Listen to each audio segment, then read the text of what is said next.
我哋今日嘅 topic 咧，好憤怒真係，就係阿黃黃咧同埋佢個3個 BB 啊，慘死啊，可憐啊，因為呢個 topic 近排都沸沸揚揚。睇完呢一個嘅 post 之後，你哋嘅感受係乜嘢咧？你 send 俾我嘅時候咧，我其實冇睇，因為我大概知道係咩咯。好難過，因為呢啲事情咧，佢又唔係今日先至發生，係以前就發生，將來亦都會發生。問題就係我哋點樣可以解決呢啲，避免呢啲再發生咧？我嘅感覺，第一個感覺就係我覺得好殘忍，因為我自己都係個媽咪啦，同埋我自己有養動物啦，好傷心係啊。呢件事我會覺得係好一個悲劇嚟嘅咯，我會覺得係，同埋我自己都會唔舒服，因為我自己都中意動物嘅。我覺得社會要完善啲，去有啲保護動物嘅制度咯，真係真係要認真去睇下，點樣可以避免啲咁嘅事情再發生。你哋覺得家庭教育重唔重要咧？一定重要，好重要，係啊，好重要，係啊，我覺得係十分重要嘅，所以我覺得個 parents 係個家長係要有責任咯，係啊，我前晚我就食飯嘅時候，我同我仔去傾呢件事，我同佢講話而家發生緊呢件事，咁你哋嘅睇法係點啊？呢個同佢哋傾好好喎。咁我女嘅睇法就佢就話第一件事就話佢哋要拉去坐監，同埋佢哋要去治療。佢哋需要睇醫生，需要治療。好正確啊！係啊，我女係比較冷靜啲嘅，但係佢個思維我又覺得好正確啊，好好啊。因為我都係同樣咁嘅諗法嘅，因為我自己曾經都試過14歲，我知道一個14歲嘅諗法，唔會係我哋自己都14歲過。乜嘢應該做，乜嘢唔應該做？冇錯，你覺得話我哋都有14歲過，但係唔代表我哋14歲嘅時候會做埋呢啲咁殘忍嘅嘢咯。係咯，所以唔會咯，唔可以因為佢哋未成年就可以完全唔使坐監，唔使負責嘅，唔得嘅。你哋覺得網上嘅，譬如好多拍片啊嗰啲啊，有冇影響依家啲小朋友嘅？有嘅，係咯，好影響。我覺得佢哋嘅傳播，佢哋嘅出嚟嘅效果，其實都會有影響佢哋嘅腦部發育思維。咁大家係咪都覺得4位嘅所謂嘅未成年同埋呢個 parents，你哋係咪都認同係覺得佢哋要受翻懲罰同埋責任咧？我覺得需要係啊，即係佢正視呢個問題咯。佢哋嘅生命咧已經係個扭曲咗啦，已經我覺得。我覺得個家長都係會有問題嘅，因為當然啦，先天後天啊嘛。咁如果佢先天有不足嘅話，後天亦都唔去教，先會有咁嘅結果。我覺得生命可貴咯，其實佢動物都係有生命噶嘛，所以其實佢哋係對呢樣嘢，其實佢哋唔重視動物嘅生命咯。但係即係有啲人嘅睇法唔一樣，佢哋會覺得殺動物，因為可能唔同類嘅，就唔係一個問題。所以其實有啲呢啲都係一種病態，即係你睇到好多嗰啲殺人犯啊，佢哋好多犯罪之前咧，佢哋都係做呢啲咁嘅小行為，就係將一啲小動物試驗之後啦，你唔知嘅將來可能大個分分鐘會去到佢屋企人、佢朋友。點解佢哋唔會去捉隻老虎、獅子嚟到殺？點解要殺佢啲貓狗？係冇得去還擊嗰啲嘅咧？即係唔會還擊，因為通常呢啲人咧，佢哋嘅性格係一個好 weak， 我覺得係一個心理問題嚟嘅，因為佢正常係唔會做啲咁殘忍嘅嘢去令到自己開心快活嘅，所以就係一個病態。嗰4個肯定唔可以放出嚟。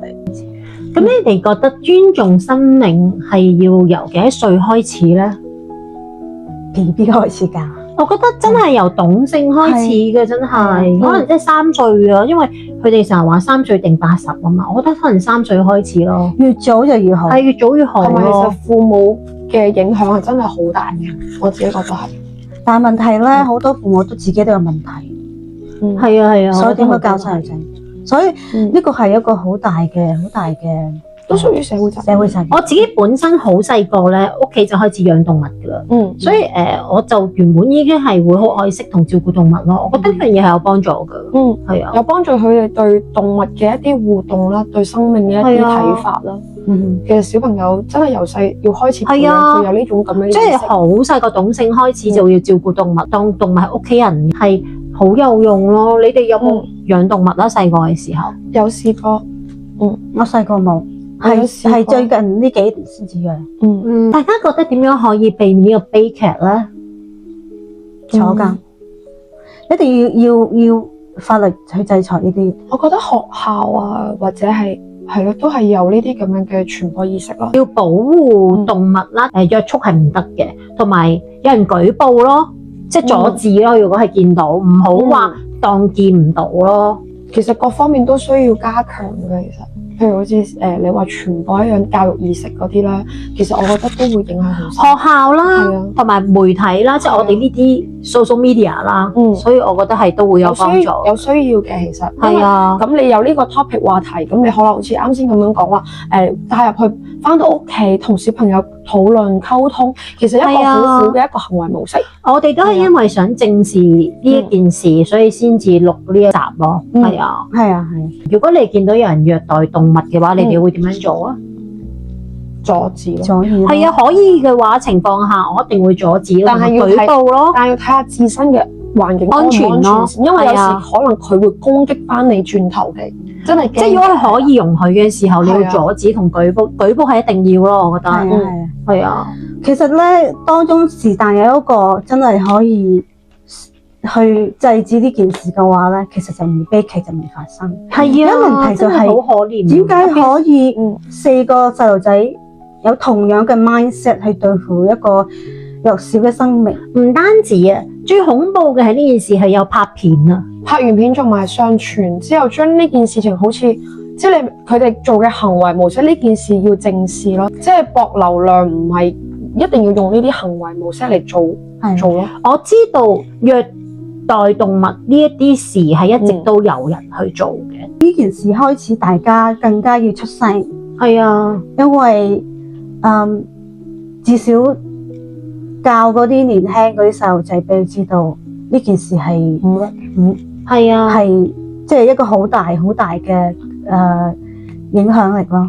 係因為我哋即係可能係好無力感啦，真係，但係可以做到嘅情況下，譬如我哋依家會錄呢一集啦，講翻，希望大家睇到嘅話會認同啦，亦都係自己有小朋友啊嗰啲啊要教育啦，或者本身你對小朋友又好，對動物都好有個即係有個愛喺度嘅話，你睇完呢件事你都會好傷心咯。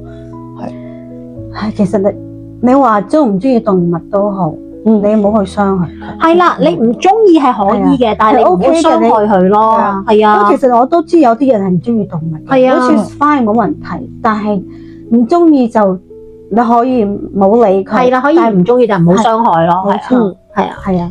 咁我哋呢度會唔會加插一個快問快答環節啦？我哋係啊，咁我又係啦，睇貓子問咯喎。好嘅，係啦。咁動物嘅生命值唔值得尊重咧？